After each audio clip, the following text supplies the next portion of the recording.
sensing device out there to read the pain signal. If I go to the next slide,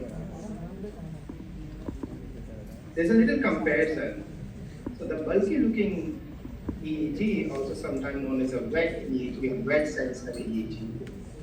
They call it wet sensor because you have to put the gel so that the sensor can read the signal from the scalp nicely, which is, like I said, a little bit messy. Good for experiment, but not good for just creating VCR application.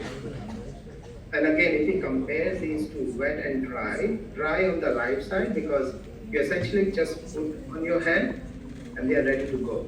More like a headphone, just I showed you in the picture before. Sensor also can vary how many sensors are there. Of course, when we talk about dry EEG, the number of sensors are quite less compared to wet EEG sensor that can go up to 256 sensors to read the brain signal.